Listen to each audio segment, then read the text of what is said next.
Good evening, I'm DK Roster. Welcome back to the TTT News. Now, I was given my guest's name and contact along with the description that she can sing, she can dance, she is intelligent, and she has a business. And she's a real success story in the making. So we're very happy to be speaking with Aniecia Baptiste, who just happens also to be a national netballer. And she joins us. How are you, Aniecia? I am well, I'm elated and excited. I want to start off saying I've vexed with you though. Because I got some footage, but I did not get any sporting footage that you would have just sent, and we could have put that in nice up the thing a little more. But even before we start to talk about sport and netball, how does the art come in? Where did that begin for you? Okay, so to be honest, art was my first love.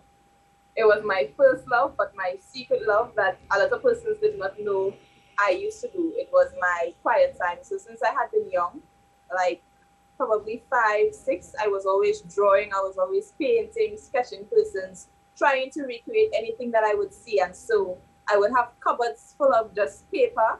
I had a cousin, she used to work in a printery and she used to bring home rolls of paper and I would just draw. Anytime I get a chance, I would just draw and create. So I did not do it in secondary school. I actually only did it when I got to sixth form because I had an extra subject. So I chose to do art at sixth form. And it was amazing for me. And even then, a lot of persons did not know that I was into art. You know, I have painted even murals up to 12 feet tall and stuff like that. But a lot of persons didn't know until now that I was so involved in art.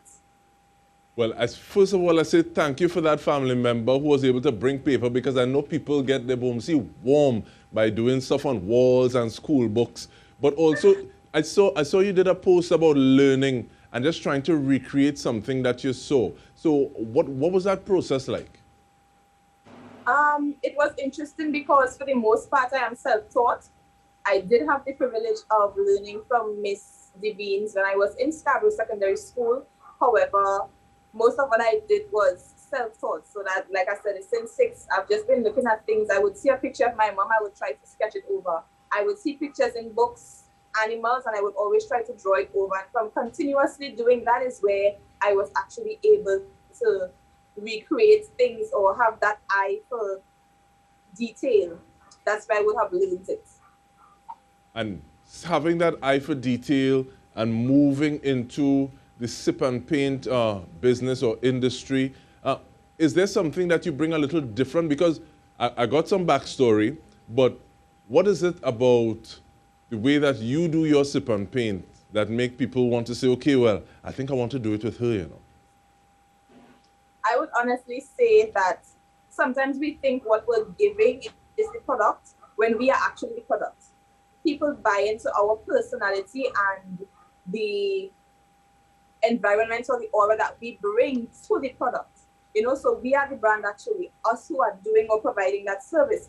And when I get to my sip and paint, it's like, even before, I always try to know who my clients are a little better because, you know, we're discussing, we're planning, we're figuring out what do you like to paint? What does probably whoever might be celebrating, what is it that they like? And I always try to have that connection and make it a little personal. And so, of course, when I come to my sessions, I know that persons love presentation. I always try to be polite. Of course, God is above everything. So I always open with a prayer, which to me, I realize is where I get energies to kind of connect in that moment. And going on from there, it's just so much fun, so much lightness. I engage in conversation. It's very free, it's very therapeutic having the sessions done. You know, I try to provide a full package. So most times when persons come, it's not just we tight and we just, you know, we just like nervous because most persons is their first time painting. You know, and I've had the privilege to, within the space of like about 6 months, I've had the privilege to actually interact with almost 200 persons, and most of them have never painted before. And when they come, their review is like they didn't believe they could do it. Their confidence is boosted. It was so easy to follow along. The directions are clear. And of course, they had so much fun. They laugh, they interact. Like, it's really a personal and really connective moment. And I like the fact that you use the word connective. Or how has that connection been in terms of what it is you're doing during this time of the pandemic? Honestly, I believe it's because of the pandemic that it's doing so well. Because, of course, we know COVID is a serious situation and persons are not taking it lightly, and we know that we have rules to adhere to. But with the sip and paint, it's a controlled environment. We can still adhere to the rules of social distancing and mask wearing while we interact. We can still sanitize and practice all good hygiene. It's very controlled. It's something that's very personal. It's not too into a culture and wild and out there. You know, you're just there, you're sitting in a such sophisticated, controlled environment. And I think even in this time where persons realize they can't go out, they can't do this as much as they like, so they're looking for the next big thing or the next thing to excite them. And it's not only excitement, like I say, it's confidence boosting, it's connection, it's personal. And I think that's the reason why it's growing so well. And let it do a little better, in the sense that give us contact information. Thank you. Yes, so as you can see, it's Sanaa by Nieci, right? My name is Aniecia Baptiste. I have the Instagram page, which is Sanaa_by Nieci. On that page, you can find all my contact information. You can also find me on Facebook as Aniecia Baptiste, right? And from there, you get in contact with me and we have a great time. Now, one of the things that I heard is that sometimes there are elements like TikTok that reach in the bacchanal. How does that play a part in it? All right, so as with any business, we know advertising is a big aspect in terms of getting ourselves out there and getting our brand to grow. And so I have actually done, well, within my brand, I'm also a graphic designer. Of course, I guess we're going to speak later about it. Yes, I'm actually a graphic designer. We're going to speak about it later, but you know, I dance, I sing, I do a lot of the arts. And so I also did a degree online which spoke about social media marketing, and it highlighted some of the top forums or the top platforms that you need or you must be on. So initially I used to say, like, you know, I'm not going on TikTok. Everybody's there. I don't like to do what everybody's doing. I'll never be there. I had a friend, he said to me, he said, okay, I'm waiting, I'll see you just now. Eventually, when I saw how TikTok was growing and the amount of creativity that it allows someone to do within this little app, it's so many options that you could use. And sometimes I go to sessions and I kind of put it out there, you know, anybody wants to do a TikTok video just for my branding. And they've been so open to it. Persons have fun. Sometimes it's their first time, they're nervous, but they enjoy it. And it actually adds to the session and it adds to my marketing as well, because persons get to see through that a different side of the business, not just the photos that show you the finished product, but I do like, okay, this is how the session goes. This is how I prepare for a session. This is the midway, and it just goes from there. So it has been really helpful. And definitely being able to adopt those strategies and tactics and saying, okay, well, it's all for the business. But I think I want to start with regard to the graphic design at this point in time. And you said that you had an extra subject, which kind of blows my mind. So you did art in sixth form. Yes. Did that and the work that you did before intuitively by yourself, self-taught, how does that factor into the designs that you're doing at this point in time? Okay, so as a child, and my mother might be here, happy to hear this, but she says it all the time, I was always like on the computer, I'm always looking for some way to create. Or, you know, when you're young, you're just trying to edit your normal pictures, you're using all these filters, all these design apps. Like, that was always me. I was always into that, into designing. She would have, she's a cook. She has her own business, and she would always ask me, even in my younger years, like, make a flyer for me, make a ticket for me. And I would always avail myself to doing that. I enjoyed being on the computer and expressing my arts through technology, right? And eventually, from doing the art now, I'm actually still doing my BFA, but completing my BFA in performing arts, specializing in dance. But while that was happening, a friend said to me, he said, you know, you should probably try to further your art skills some more, probably try graphic design and stuff like that, because at the time, I would still sketch little stuff in between. This was even before the sip and paint started to grow. I would still sketch stuff. And so I ended up doing, at the School of Practical Accounting, a certificate in graphic design, which I got a distinction in. And from there, it really helped to sort of boost my graphic design skills going forward. And of course, like, I would consider art to be my gift. Like I always say, everyone has a gift that God has given them that no one really taught you to do. And that's the thing that everyone is going to come to you for. And I believe the art and graphic design is that one thing that I always had naturally. And so I just try to foster it going forward and polish it so that I can make something out of it. And we're going to continue talking about these God-given gifts when we return to this conversation with Aniecia Baptiste. Stay with us.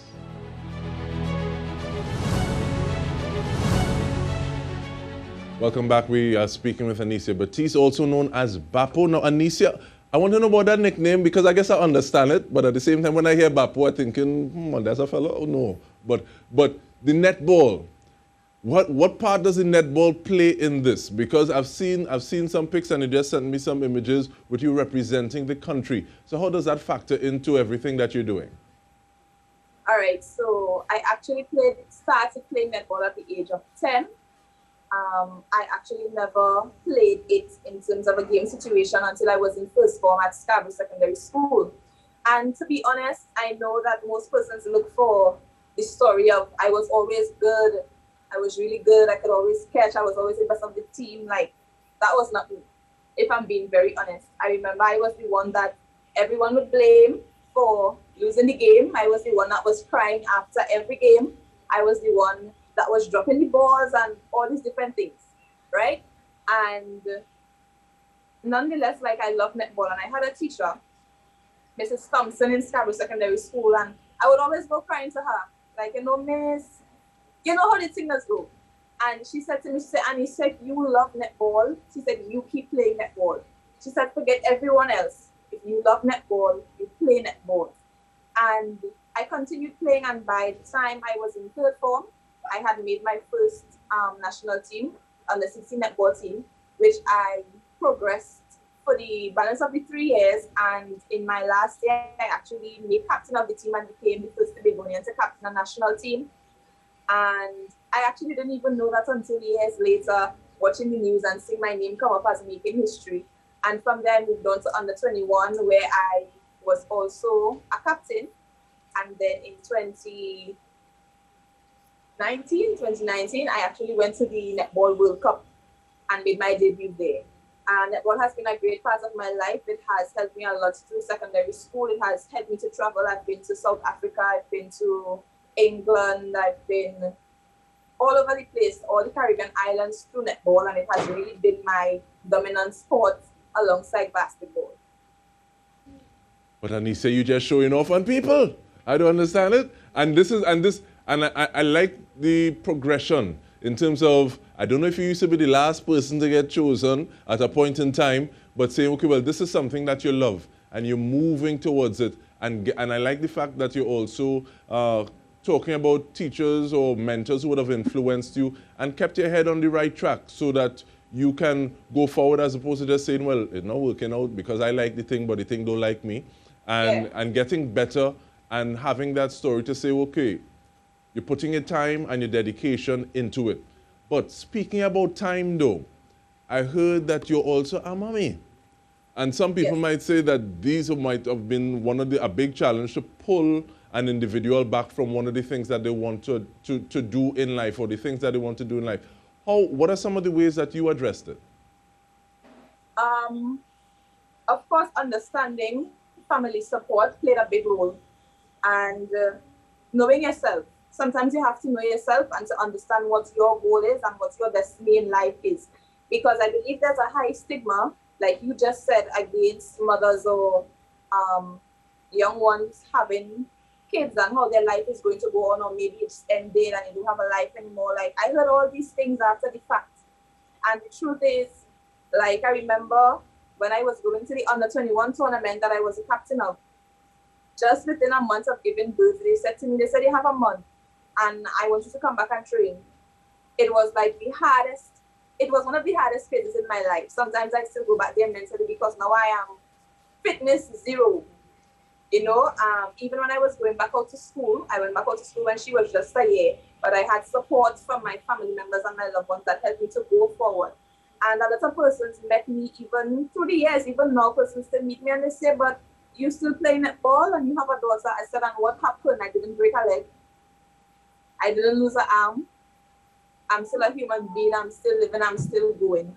And honestly, it has been getting those responses motivates me now more than ever because I get to show and try to break that stigma of, okay, when you have a child, maybe your life is done. Though it's just begun, you have more motivation and you have a reason to live on and to go further, you know. And so, like I said, like within the first month, I remember I had to go back to train. I went and I trained hard and I made the team that year and successfully.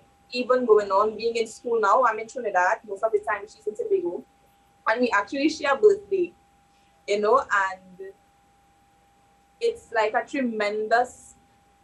A tremendous ball of inspiration, and I am actually happy that I was in that position to show persons that it's not over. It's not over. It's just beginning.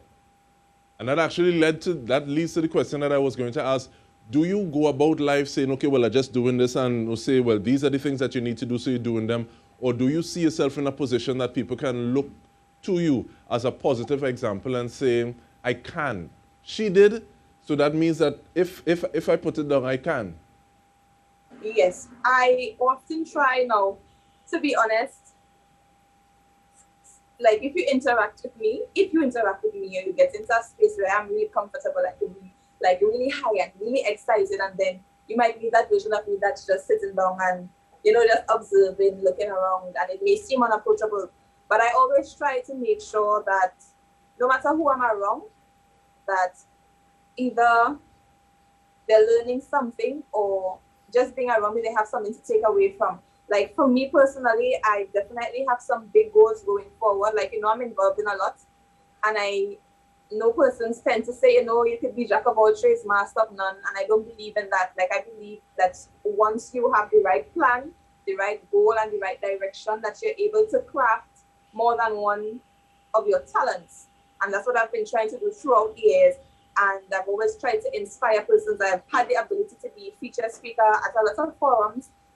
You know, that we have the Tobago indoor facility that's going to be open in Bachelors soon. I had the opportunity to speak there, and it was great for me because originally I'm from that area, and I used to run every morning, and it's like now I'm seeing us finally having our own indoor court, and I've always tried to speak well and speak to persons, anyone who comes to me, asks me about anything, even if it's just as you said, they ask me, how is it being a mother and having all these tasks to do? How is it going through nationals? Because sometimes when I go to the national team, I'm the only Tobagonian there most of the time, and say, no, how is it? How has that been? I always try to make sure that I could speak and share my experiences because I have no idea who I'm helping, who's caring, who I'm saving. And in terms of those experiences and being a jack of all trades, one of the trades or one of the things that you're involved in is dance. Is that one of the things that you're really pursuing in your BFA as well? And while you take us through that, we have some footage of you doing it as well. So, wow. Yes, it is one of the things that I'm pursuing now. I believe all my talents connect. Yes, everything connects. And even though we may tend to think that, you know, we need to keep this aspect of our life there, keep that aspect of our life there, I think everything is connected.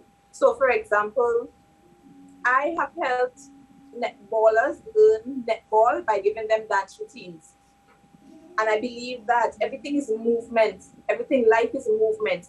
And there's movement in everything. And I believe everything is connected. So I've actually been in training sessions where I'm giving dancers routine. I'm playing music. I'm giving them the routine to help them with their footwork, right, through the music. I am actually, at the moment, choreographing a dance about netball for my thesis, for my university, that I'm hoping everyone will be able to see soon. My graphic design has even helped with my dance and with my netball, because I have been able to design, for example, I've designed a netball for one of our pro league players, Khalifa McCullin. I've designed a netball for her through my graphic design. I have designed uniforms for us to play netball in before that we have traveled with. I have used graphic design for my assignments, for promotion. So I believe everything is connected. And hopefully that is one of those tools I hope that I can use to integrate our learning experience, whether it be in sports. It doesn't have to be netball alone. It could be basketball, football. It's really a helpful tool, and I'm hoping to use it for more than just entertainment, but for growth and integration. And we want to thank you, Aniecia, for sharing some of your light with us as you continue just doing what you're doing. Aniecia Baptiste sharing some time with us. And we want to thank you on behalf of the entire news team for tuning in. I'm DK Ronsner. Have a good night.